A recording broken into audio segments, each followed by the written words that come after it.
Hello and welcome to helpyourmath.com. In this video, we are going to look at the derivation of the savings plan formula. While you're probably not going to be asked to ever actually show this formula yourself, it is nice to know that it does come from the mathematics behind it and not just somebody decided like, I'm going to make a really difficult formula for people to have to use for no reason at all. So this is just to show where this formula does come from. In this video, we're going to use these variables. PMT is the regular monthly payment. I is the monthly interest rate. Notice this is the monthly interest rate. N is the number of months. And the example that we're going to reference is from the previous video where we deposit $100 into a savings plan at the end of each month and we get 12% annual rate interest. So let's break this down month by month and we're going to look at the total amount of money we get from each deposit. So the very first deposit, we made a $100 deposit and the value after 6 months. So that value, we have that $100 and then we have 1 plus the interest rate, which remember it was 12%, but per month that would be 0.01. And then this would be how many times will we get interest on this particular month? Well, we'll get it not at the end of the first month, right? Because that's when we actually put the money in. So we'll get interest on this the second month, the third month, the fourth month, the fifth month, and the sixth month. So we get a total of 5 interests earned on this particular deposit, right? Because you get the interest on it from each month after you put it in. So there would be 5 months after the deposit that we get interest on this particular $100 payment deposit. Okay, how do we generalize this for N months? Well, we would have that regular monthly payment, PMT, times 1 plus the monthly interest rate, which we're calling I, raised to the, now I used 5 here. Where did I get 5 from? How do we relate that back to the total number of months? Well, 5 is 6 minus 1. So we get this because we get interest on this for all of the months except for that very first month when we actually deposited the money. So we're going to say that this is going to be N minus 1. Okay? How much interest and how much money do we get from the second monthly payment? So here we can see it again, a little bit neater than my handwriting. So the second month, what do we get? Well, how much interest do we get and how much does that end up being worth by itself?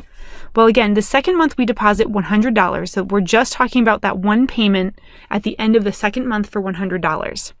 I'm going to get interest on that, and that interest is going to be, remember this is 1 plus 0.01. And how much interest will I get for this one? Well, I won't get interest during the second month, but I will for the third, the fourth, the fifth, and the sixth. So that's a total, I'm counting on my fingers, which you can't see, but that's a total of 4. So I get 4 interests on the second month's payment. How does 4 relate to 6? Well, we get interest for this one for the total months minus 2. So minus the when I actually deposited this money, that gives me the 4. So here we would say that, okay, so the second month the interest earned would be that regular deposit times 1 plus the monthly interest, and then here it's going to be N minus 2. I get interest on the second month's deposit for all of the months except the first month and the second month. So all the months minus 2. Okay, let's look at the third month. So what's the value of the third month's deposit by the time it's all said and done, including the interest? Well, the third month we deposit $100. And so what we say is we say 1 plus, so 1 is just saying that that's the 100 I deposited plus the interest earned. So the interest here would be 0.01. And we don't want to do that because we want to say, okay, well, how many times is this accruing interest in those 6 months? It's accruing interest at the 4th month, the 5th month, and the 6th month. That's a total of 3.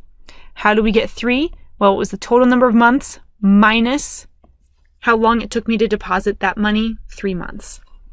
Generalizing what this would be worth, this would be that monthly payment times 1 plus that monthly interest times the raised to the total number of months minus 3. Okay, what about the 4th month? Are you starting to notice a pattern here? Hopefully I'm getting repetitive instead of this being like brand new every single time, right? This should start being like, okay, let's predict what she's going to say this time. So the fourth month, the value of the fourth month's deposit is going to be the 100, that's the actual deposit, times 1 plus the interest earned. And this time, how many times are we accruing interest on this fourth month's payment? Well, we get interest for the 5th month and the 6th month, that is 2. And that 2 was a result. Another way we could get it is we could say there were a total of 6 months, but it only started at the end of the 4th month, so 6 minus 4 gives us 2. So the 4th month, we're going to have this value of this times 1 plus I, the monthly payment, to the n minus 4. Okay, hopefully you're starting to get the hang of this, so I'm going to stop at the 5th month. There's the 6th month.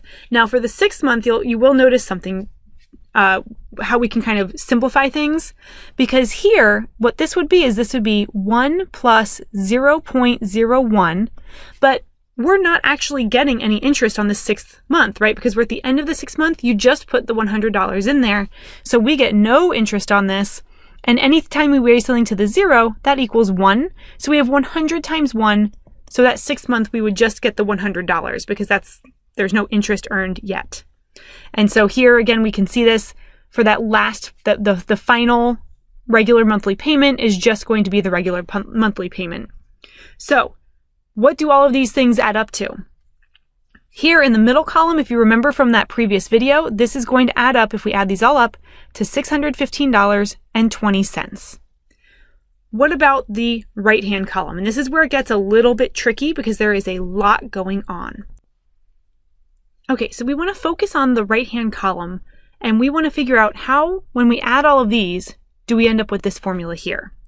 And this can be very arithmetic-y / algebra-y. There's a lot going on. The way that I thought was best to describe it is that what we have in this column here, which is now a single column all by itself, is we have this PMT. Notice that monthly payment is being multiplied by a bunch of these 1 plus i's. So we can pull the PMT out for a minute, and then we can just say, okay, that PMT gets multiplied to the sum of all of these things. Oh, sorry, going down here too. Whoop. We're going to pull it out of that one too. Okay, so the PMT, the regular monthly payment, gets multiplied to a bunch of this 1 plus I raised to some power. Well, this is called a geometric series. And what a geometric series says is that if we have a to the k minus 1 plus a to the k minus 2 plus a to the k minus 3, blah, blah, blah, blah, blah, plus a squared plus a to the 1 plus a to the 0, that we can rewrite this. So this is a geometric series, and we can rewrite this as a to the k, oh, gross, let's try that again, a to the k minus 1 all divided by a minus 1. You might be saying, gross, but actually this is good. We just need to rewrite this in terms of what we have here. So what we have here, what do we have for a and what do we have for k minus 1? Well, our a is going to be 1 plus I, and our k is n, right? So k is n in this case. So if we look at this whole thing, boop, boop, boop, boop, boop, gets multiplied. So separately it gets multiplied to the PMT, right? Because we're factoring out the PMT from every single one of these terms because it's present in every single term. So it's going to be PMT times, and instead of a, we're going to write it as 1 plus I raised to the k, which we're going to say is n, minus 1. And then here we're going to divide by a, which is 1 plus I, and then minus 1. Okay, we're going to clean up that denominator. See the denominator? We have 1 plus I minus 1. Well, 1 minus 1 is 0. So we have 0 plus I, so we're just left with I in the denominator. Wow, that formula was really helpful because this looks very similar to what we're trying to accomplish. We're just missing two things. We don't have this APR in n, and we don't have the n times y. So where do those come from?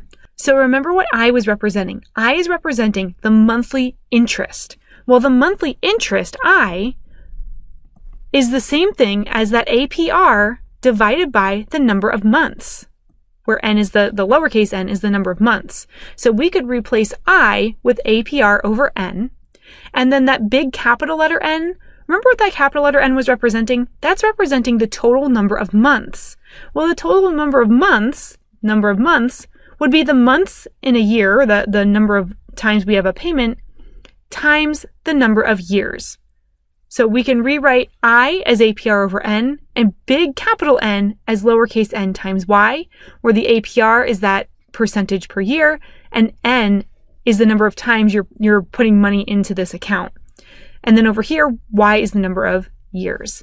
So this would become PMT times, and they use the brackets instead of the big parenthesis, which is okay, 1 plus, and instead of I, we're going to say I is the same thing as the APR divided by the number of times we're putting money into this account, raised to the, and instead of uppercase N, it's going to be lowercase n, the number of times we invest money, times the number of years, minus 1, all divided by I, which is APR over N.